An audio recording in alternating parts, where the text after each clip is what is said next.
మన జిల్లా మన వార్తల్లో మన మంచిర్యాల జిల్లా వార్తలు చూసే ప్రయత్నం చేద్దాం. ముందుగా వివిధ పత్రికల్లో వచ్చిన హెడ్లైన్స్.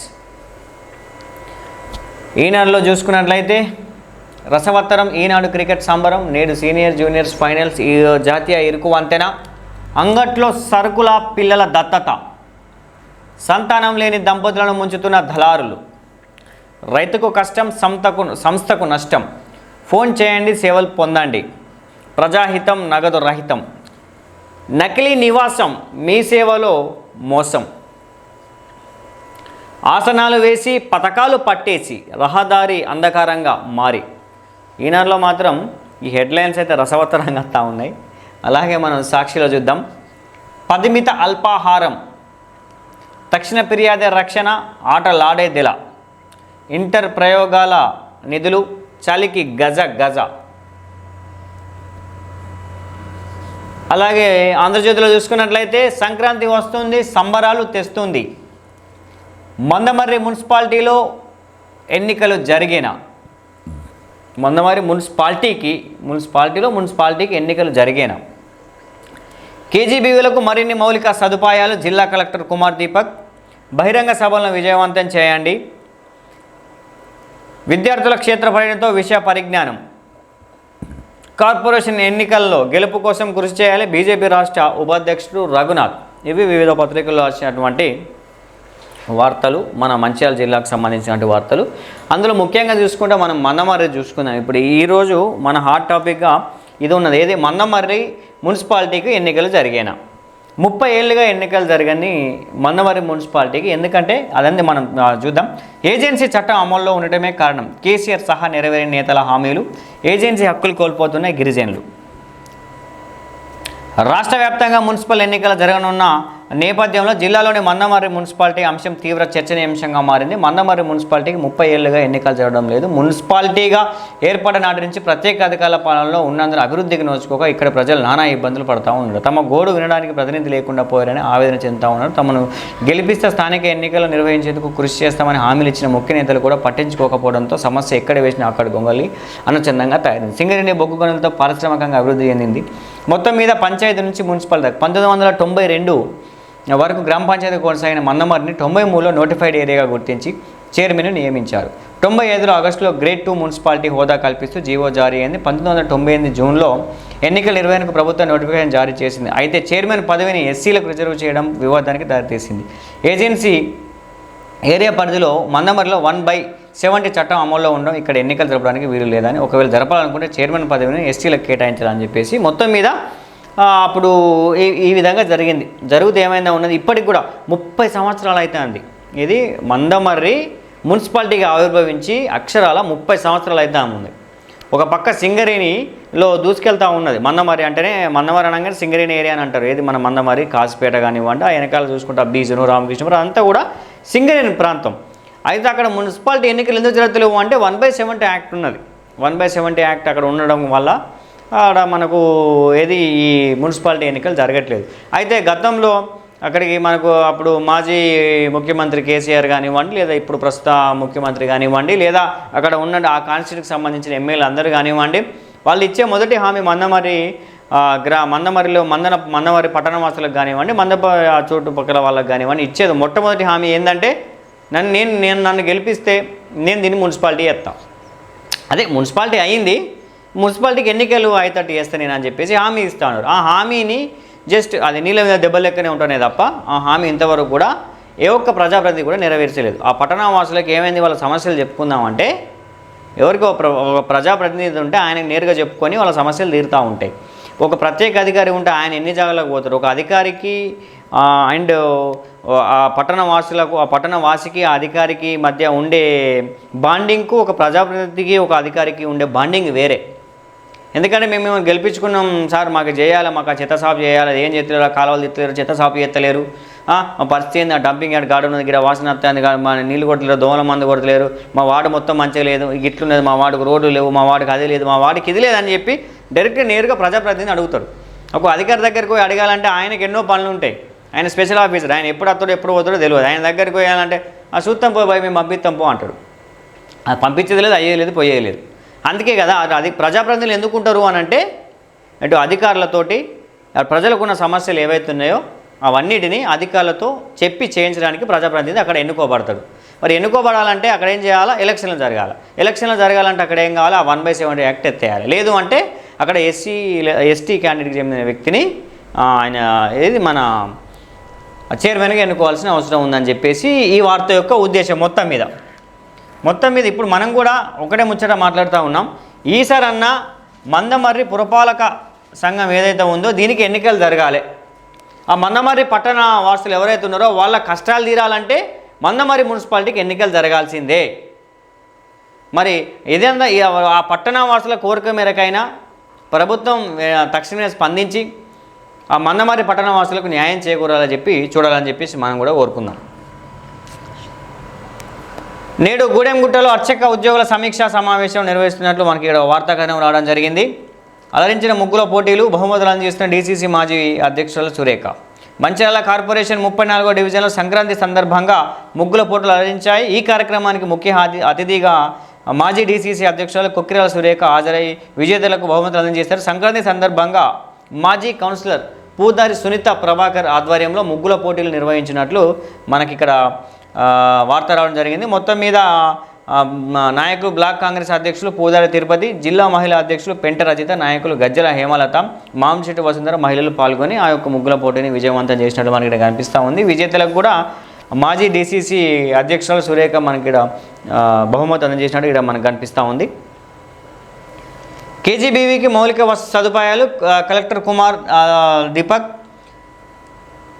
జిల్లాలోని కేజీబీవీలో మరిన్ని మౌలిక సదుపాయాలు కల్పిస్తామని కలెక్టర్ కుమార్ దీపక్ అన్నారు. గురువారం కేజీబీవీల స్పెషల్ ఆఫీసర్లకు మోడల్ స్కూల్, గర్ల్స్ హాస్టల్కు వార్డెన్లకు నిర్వహించిన శిక్షణ తరగతుల్లో భాగంగా ఆయన ముఖ్య అతిథిగా పాల్గొని ఈ సందర్భంగా వారు మాట్లాడుతూ కేజీబీవీల బాలికలకు నాణ్యమైన విద్యను అందించడమే కాకుండా భద్రతను భరోసా ఇచ్చి ప్రదేశాలు అన్నారు. కేజీబీవీ స్పెషల్ ఆఫీసర్లకు ప్రతి విద్యార్థిని కనిపెట్టుకుని ఉంటూ వారిని తీర్చిదిద్దాల్సిన బాధ్యత ఉంటుందని, విద్యకు ప్రభుత్వం ఎంతో ప్రాముఖ్యతనిస్తుందని, కేజీబీవీలకు అన్ని రంగాలుగా అండగా ఉంటుందని, ప్రతి ఒక్కరూ శిక్షణ కార్యక్రమాన్ని సద్వినియోగం చేసుకొని ఇక్కడ నేర్చుకున్న అంశాలను పాఠశాలలో అమలు చేస్తూ బాలికలకు మెరుగైన విద్యతో పాటు భద్రతను కూడా అందించేది కేజీబీవీలు అని చెప్పేసి కలెక్టర్ మొత్తం మీద కేజీబీవీలను కానివ్వండి వాళ్ళు చేసే వార్డర్లను, టీచర్లు అందరినీ కూడా ప్రశంసించారు. అలాగే రానున్న రోజులలో కేవీవీలకు మరిన్ని మౌలిక సదుపాయాలు కల్పిస్తున్నట్లు దీనికి కూడా ప్రభుత్వం అండగా ఉందని చెప్పేసి ఆయన చెప్పడం జరిగింది. అలాగే మనం ఇంట్లో చూసుకుందాం. సాక్షిలో చూసుకున్నట్లయితే 10 మిత అల్పాహారం, 10వ తరగతి విద్యార్థులకు ప్రత్యేక తరగతులు, 19 రోజులకే నిధులు కేటాయింపు, గత ఏడాదితో పోల్చి సగం రోజులకే కుదింపు, ఉపాధ్యాయ విద్యార్థి సంఘాల అసంతృప్తి.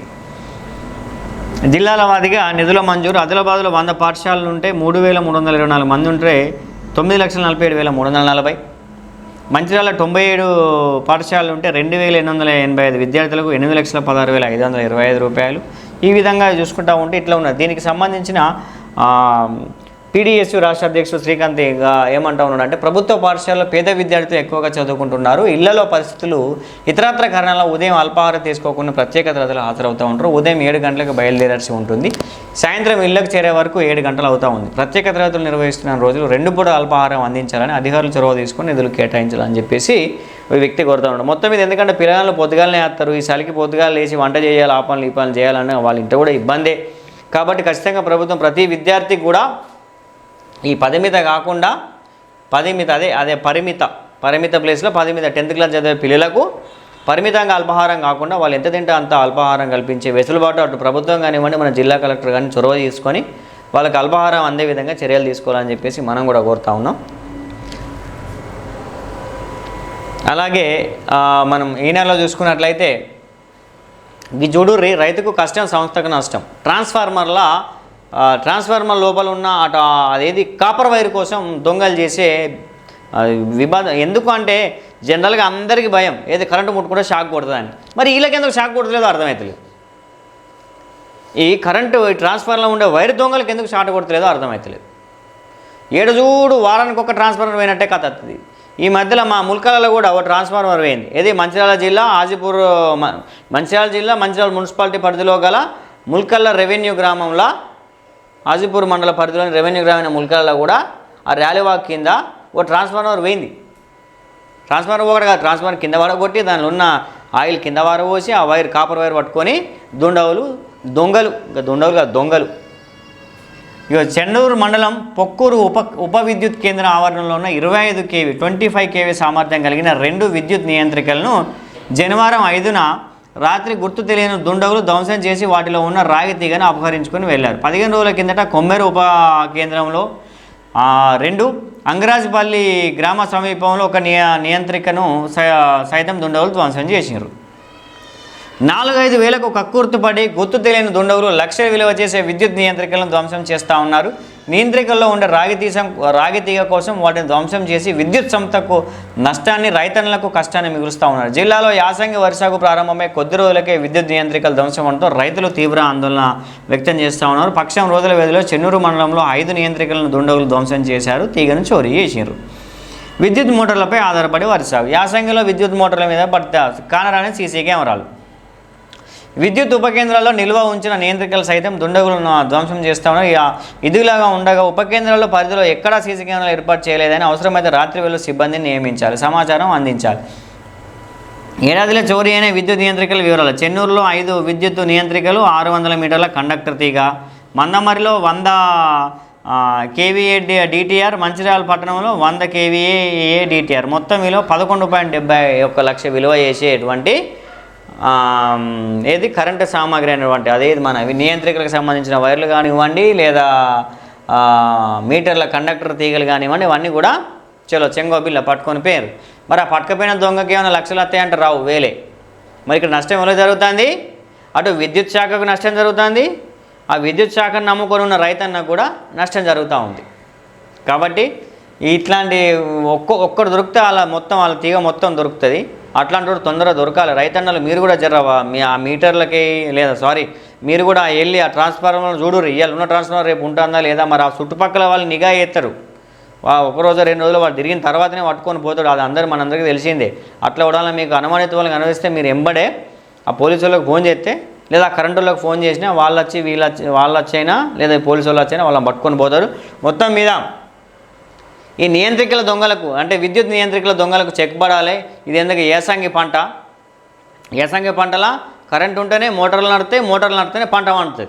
ఇది పరిస్థితి. కాబట్టి అటు విద్యుత్ శాఖ అధికారులు ఇటు రైతులు ఇద్దరు కూడా అప్రమత్తం అయ్యి ఉండి ఇట్లాంటి నియంత్రికలను ఎత్తుకెళ్ళే దొంగలు ఆట కట్టించాలి. పోలీస్ శాఖ వాళ్ళ సహాయ సహకారాలు తీసుకొని వాళ్ళ ఆట కట్టించాల్సిన ప్రయత్నం చేయాలి. ఖచ్చితంగా అది అందరిపైన ఉంటుంది. ఎందుకంటే మళ్ళీ మీకు ఆ ట్రాన్స్ఫార్మర్ పెట్టాలంటే ఈ ట్రాన్స్ఫార్మర్ పట్టుకుపోవాలి, మీకు శాంక్షన్ రావాలా, తీయాలా, పెట్టాలి. ఎటు పెట్టి ఆ పెట్టుకపోయిన దొంగకు మిగిలేటి 2000 3000 కానీ ఇక్కడ సంస్థకు నష్టం వచ్చేది లక్షలనే, రైతన్న కూడా నష్టం వచ్చేది లక్షలనే ఉంటుంది. దాని కింద 5-6 రైతులు ఉంటారు. పంట ఎండిపోయింది అనుకో కథం మళ్ళీ వస్తుందా? రాదు. సో కాబట్టి ఇట్లాంటి దొంగలను ఆట కట్టించేందుకు అటు పోలీస్ శాఖ, అటు విద్యుత్ శాఖ, ఇటు రైతులు అందరూ కలిసికట్టుగా ప్రయత్నాలు చేస్తేనే అది సఫలీకృతం అవుతుంది. కాబట్టి చూద్దాం. అలాగే ఫోన్ చేయండి, సేవలు పొందండి. 3 కిలోమీటర్లకు ఒకటి శ్రీరాంపూర్ నుంచి రేపల్లివాడ వరకు 363 జాతీయ రహదారిపై 42 కిలోమీటర్లు విస్తరించారు. ప్రతి 3 కిలోమీటర్లకు ఒకటి చొప్పున 25 చోట్ల NOS ఫోన్ కేంద్రాలు అందుబాటులో ఉంచారు. ఫోన్ చేస్తే వెంటనే నేషనల్ హైవే అథారిటీ కంట్రోల్ రూమ్కు వెళ్తుంది. సిబ్బంది అక్కడ చేరుకొని సేవలు అందిస్తారు. అత్యవసర పరిస్థితుల్లో వాహనదారులకు ఉపయుక్తం. అర్ధరాత్రి వేళలో అండగా 1033 ఏదైతే మనకు జాతీయ రహదారి ఉందో ఇది మన శ్రీరాంపూర్ నుంచి మొదలు పెట్టుకుంటే అటు మనకు ఆ తాండూరు రాక సుమారు ఎన్ని కిలోమీటర్లు మనకు 42 కిలోమీటర్ల వరకు శ్రీరాంపూర్ నుంచి రేపల్లెవాడ వరకు 42 కిలోమీటర్ల వరకు 1033కి అంటే మీకు పగలు కానీ రాత్రి కానీ ఆ జాతీయ రహదారి మీద ఏ ఇబ్బంది ఏర్పడినా, బండి ఆగిపోయినా, డీజిల్ అయిపోయినా, పెట్రోల్ అయిపోయినా, లేదా హెల్త్ సమస్య వచ్చి ఏదైనా అర్జెంట్ ఇబ్బంది ఉన్నా, మీకు ఎటువంటి సమయం అయినా, ఏ సమయమైనా, రాత్రి కానీ పగలు కానీ ఏ సమయమైనా, ఎటువంటి సమయంలో అయినా కూడా 1033కి ఫోన్ చేస్తే అత్యవసర సమయంలో వాళ్ళ సేవలు మీకు వస్తాయి. మళ్ళీ వాళ్ళ ఫోన్ కూడా 3 కిలోమీటర్ల కల్లా ఒకటి ఫోన్ పెట్టారు. ఆ ఫోన్ నుంచి మనం డైరెక్ట్ వాళ్ళకి కాల్ చేస్తే నేషనల్ జాతీయ అథారిటీకి ఆ హైవే అథారిటీకి చెందిన అంటే వాళ్ళు వచ్చేసి వాళ్ళ అత్యవసర పరిస్థితి కాబట్టి వాళ్ళు హెల్త్ అయితేనేమో హెల్త్ పరంగా, లేదా మీ బండికి ప్రాబ్లం అయితే ఎవరినైతే వాళ్ళని పంపిస్తారు, అవసరమైతే అన్ని రకాలుగా మేము సాయం చేస్తామని చెప్పేసి వాళ్ళు చెప్తా ఉన్నారు. ఏ టైం అయినా మేము అండగా ఉంటాం. ఖచ్చితంగా మీరు 1033కి ఫోన్ చేసినా సరిపోతుంది. అదర్వైజ్ అక్కడ మేము 3 కిలోమీటర్లకు ఒకటి ఫోన్ పెట్టినాం, టెలిఫోన్ పెట్టినాం, ఆ నుంచి మాకు ఫోన్ చేసినా మేము ఎంబడే వచ్చేస్తాం, నిమిషాల్లో వచ్చేస్తాం అని చెప్తా ఉన్నారు. అలాగే ప్రజాహితం నగదు రహితం, ఇది ఆల్రెడీ మనకు ఇక్కడ కనిపిస్తూ ఉంది. మొత్తం మీద ఇవాళనైతే ప్రజాహితం నగదు రహితం అంటే ప్రజల క్షేమం కొరకే అన్ని పైసలు జేబులలో పెట్టుకొని తిరిగే బాధ తప్పింది. ఎవరు అడిగినా కూరగాయల దగ్గరికి పోయినా, కంకుల కాసుల దగ్గరికి పోయినా, పల్లీలు అమ్ముకున్న దగ్గర ఎవరి దగ్గరికి పోయినా ఒక స్కానర్ ఉంటుంది. స్కాన్ చేసి పైసలు కొట్టు. పైసలు కనబడతాం లేవు అసలు చూడడానికి కూడా, ఎందుకంటే ఈ నోట్లు కనబడే మాయమైపోతా ఉంది. రానున్న రోజులు అవి కూడా కనబడతలేవు, మొత్తం కూడా అంత డిజిటల్ అయితట్ట ఉన్నది. దాని ఉద్దేశం ఇక్కడ మనకి వార్త రూపంలో జరిగింది. సరే, ఇక అన్నిటికంటే ఇంకొకటి చూద్దాం. మనం ఇళ్ళనే వచ్చింది, మంచిర్యాలలో ఈనాళ్ళు వచ్చింది, నకిలీ నివాస సర్టిఫికేట్లలో మీ సేవలో మోసం జరిగినట్టు వచ్చింది. మీ సేవలో మోసం, నకిలీ నివాసం. గిడ చూడరు వార్త చూద్దాం. ఇది 6 లక్షలకు ధ్రువపత్రం ఇచ్చోడ కేంద్రంగా కలకలం. 6 లక్షల రూపాయలకు నివాసం, అది రెసిడెన్సీ సర్టిఫికేట్ అమ్ముకుంటారట ఎవరు? మీ సేవ నిర్వాహకులు. చూద్దాం. అది దేశ భద్రతా బలగాల్లో ప్రభుత్వ ఉద్యోగాలు సాధించాలనే తపన ఉండటం ఏమాత్రం తప్పు కాదు, కానీ నకిలీ పత్రాలతో ఉద్యోగం పొందాలనుకోవడం ముమ్మాటికి తప్పే. అలాంటి దందకు ఇచ్చోడ, సిరికొండలోని మీ సేవ కేంద్రాలు వారధిగా మారాయి. తహసీల్దార్ల పేరిట జారీ చేసే ఒక్క నివాస ధృవీకరణ పత్రం కోసం అక్రమార్కులు ఏకంగా 6 లక్షల వరకు వసూలు చేసే దందా సాగుతుందని తెలుస్తుంది. గత ఏడాది మేలో 110 మంది ఇచ్చోడ మండలం నివాసం ధృవీకరణ పత్రాల కోసం 181 సార్లు దరఖాస్తు చేసుకొని వెలుగు చూడడం అప్పట్లో రాష్ట్ర వ్యాప్తంగా సంచలనం సృష్టించింది. అభ్యర్థుల చిరునామా ఆధారంగా స్పెషల్ బ్రాంచ్ పోలీసులు క్షేత్రస్థాయిలో విచారణ చేయగా నివాస ధృవపత్రాలు తాము జారీ చేసినవి కావని అప్పటి ఇచ్చోడ తహసీల్దార్ చెప్పడంతో నకిలీ వ్యవహారం వెలుగులోకి చూసింది. తాజాగా మహారాష్ట్రకు చెందిన థర్డ్ హిత్ బాబు అనే అభ్యర్థి సిరికొండ మండలం పొన్నేలో ఉన్నట్లు నకిలీ నివాస ధృవీకరణ పత్రం అసోం రైఫిల్స్ విభాగంలో ఉద్యోగం పొందినట్టు తేలింది. నివాస ధృవీకరణ పత్రం జారీ చేయడంలో ఇచ్చోడ మీ సేవ కేంద్ర నిర్వాహకుడు నర్వాండే నాగ్ సేన్ 30 సంవత్సరాలు సహా మధ్యవర్తిగా వ్యవహరించిన గుడిహత్నుకు చెందిన గణేష్ అనే మరో వ్యక్తిని ఇచ్చోడ పోలీసులు అరెస్టు చేయడం కలకలం రేకెత్తిస్తూ ఉంది. మొత్తం మీద ఇలా 3 ముఠాలు ఉన్నాయట. ఆ 3 ముఠాల కథ ఏందో కూడా చూద్దాం. నకిలీ ధృవపత్రాల తయారీ వెనుక ఇచ్చోడ, సిరికొండ, గుడిహత్నూరు మండలాల్లో 3 ముఠాల పాత్ర ఉన్నట్టు తెలుస్తూ ఉంది. అక్రమాలు కేవలం ప్రభుత్వ ఉద్యోగాలకే పరిమితం కాకుండా లేదు, నకిలీ ధృవపత్రాలు నచ్చని వ్యక్తులు ఓటర్ జాబితాల నుంచి తొలగించి రాజకీయంగా ఎదిగనేయకుండా చేయడం, కళ్యాణ్ లక్ష్మి, షాదీ ముబారక్ డబ్బుల కోసం వినియోగించుకున్నట్టు తెలుస్తుంది. మొన్నటి పంచాయతీ ఎన్నికల ముందు ఇచ్చోడ మండలం ఓ గ్రామంలో వెలుగు చూసిన ఘటన ఇందుకు అది కూడా ఒకటి. ఏది ఏమన్నా అంటే ఏమన్నా ఎవరన్నా వెళ్ళి మాట్లాడితే నీకు కళ్యాణ్ లక్ష్మిని, రేషన్ కార్డు, ఆ కార్డు, ఈ కార్డు, అన్ని కార్డులు కడి చేపిస్తాం భయ అని చెప్పేసి ఇటు మీ సేవ నిర్వాహకులు కూడా ఇటు బెదిరించినట్టు కూడా కనిపిస్తూ ఉందట. అంటే వాళ్ళు 3 ముఠాలు మెడని చెప్తారు. మొత్తం మీద ఆ గ్రామానికి చెందిన వ్యక్తి సర్పంచ్గా పోటీ చేస్తారని ఆయన అంటే గిట్టని వారికి తెలిసింది. సదరు వ్యక్తి ప్రమేయం లేకుండానే ఆయన తన నివాసాన్ని ఇచ్చోడకు మార్చుకున్నట్టు నకిలీ పత్రం బయటికి వచ్చింది. విషయం అప్పటికి తహసీల్దార్ దృష్టికి రావడంతో బాధితుని పేరు తిరిగి స్వగ్రామంలో చేర్చడంతో వివాదం బయటికి రాలేదు. ఎవరిని వదిలిపెట్టాం. అఖిల్ మహాజన్ ఎస్పీ నకిలీ పత్రాల జారీలో పాత్రదారుల వదిలిపెట్టాం, సమగ్ర విచారణ చేస్తాం, బాధ్యులపై చర్యలు తప్పవు, ప్రభుత్వ సిబ్బంది పాత్ర ఉంటే కలెక్టర్ దృష్టికి తీసుకెళ్తాం. ఇక ప్రభుత్వ సిబ్బంది లేని నివాస పత్రిక ఏ నుంచి వస్తుంది సార్? అఖిల్ మహాజన్ గారు, మీ అందరికీ తెలిసిందే కదా, ఓ నివాస పత్రిక రావాలంటే మీ సేవలు అప్లై చేయాలి, ఆర్ఐ చూడాలి, ఆర్ఐ ఇన్స్పెక్షన్ చేయాలి. ఇప్పుడు కొత్తగా జీపీఓ, ఇప్పుడైతే జీపీఓ, ఇంతకుముందు ఆర్ఐ ఇన్స్పెక్షన్ చేయాలి, ఎంఆర్ఓకి ఇవ్వాలి, ఎంఆర్ఓ సైన్ చేయాలి, అప్పుడు నివాస సర్టిఫికేట్ రావాలి. ఈ కథ అంతా మరి అలా తెలియకుండా జరుగుద్దంటారా? మహారాష్ట్రకు చెందిన వ్యక్తికి ఇచ్చోడలో నివాస పత్రికం ఎట్లా అవుతుంది? ఆయన మన రాష్ట్రం కూడా కాదు, మన రాష్ట్రం కూడా కాని వ్యక్తికి నివాస పత్రికను జారీ చేసిందంటే మరి అధికారులు ఏం చేసినట్టు? ఏం చేస్తారు? మళ్ళీ చూడుర్రి గిది చూస్తలేరు మనం. గిది 6 లక్షలకు ఒక్క నివాస సర్టిఫికేట్ అట. 6 లక్షల అక్షరాల 6 లక్షల రూపాయలకు నివాసం సర్టిఫికేటు ఇచ్చోడలో దొరుకుతుంది. గట్లున్నది కథ. మళ్ళా ఇక చూడు, ఇచ్చోడ కేంద్రంగా కలకలం ఏమున్నది? 6 లక్షలు పెట్టు, మీ సేవలో ఏం పట్టుడు? రెసిడెన్సీ సర్టిఫికేట్, నివాసం సర్టిఫికేట్ పట్టు, ఆ తర్వాత గవర్నమెంట్ జాబ్ కొట్టు. ఇది పరిస్థితి. సో మొత్తం మీద ఆ మీ సేవ క్యాండిడేట్ దగ్గర ఎవరెవరైతే ఇది చేసినారో వేరే రాష్ట్రం చెందిన వాళ్ళే ఉన్నట్టు కనిపిస్తూ ఉన్నది. మొత్తం మీద ఆ రాకెట్ మొత్తం గుట్టురాటు చేసినాను కూడా ప్రభుత్వం, అటు పోలీస్ శాఖ కూడా కసరత్తులు చేస్తున్నట్టు కనిపిస్తూ ఉంది. ఇక్కడ మనకు సంబంధించిన ఎస్పీ అఖిల్ మహాజన్ కూడా మనకు మాట్లాడి తెలుస్తూ ఉంది. మొత్తం మీద మీ సేవలో జరిగిన ఈ మోసం ఇంకెక్కడెక్కడ జరుగుతుంది, అన్ని మీ సేవల మీద దృష్టి పెట్టి అర్హులైన వారికి అన్యాయం జరగకుండా చేయాలని చెప్పేసి మేము మా మా మా ఛానల్ తరపున మా ప్రజలందరి తరపున మేము కూడా ప్రభుత్వాన్ని అండ్ ఆ పోలీస్ శాఖను కోరుతా ఉన్నాం. సో ఇప్పటివరకు మనం చూసాం కదా, ఇవన్నీ కూడా మన మంచిర్యాల జిల్లా వివిధ పత్రికల్లో వచ్చినటువంటి వార్తలు. Stay tune to SLN news. మనం వార్తలు చదివే విధానంలో తప్పులు కానీ దోషాలు కానీ అక్షర దోషాలు కానీ ఏమైనా ఉంటే మన్నించండి. అలాగే బ్రాడ్కాస్ట్ అంటే మా ఛానల్లో టెలికాస్ట్ అయ్యే మా మార్నింగ్ న్యూస్తో పాటు బులెటిన్ వార్తలు కూడా మీరు ఆదరిస్తారని చెప్పేసి మేము ఆదరించండి, మమ్మల్ని ఆశీర్వదించండి. Stay tune to SLN news. Thank you.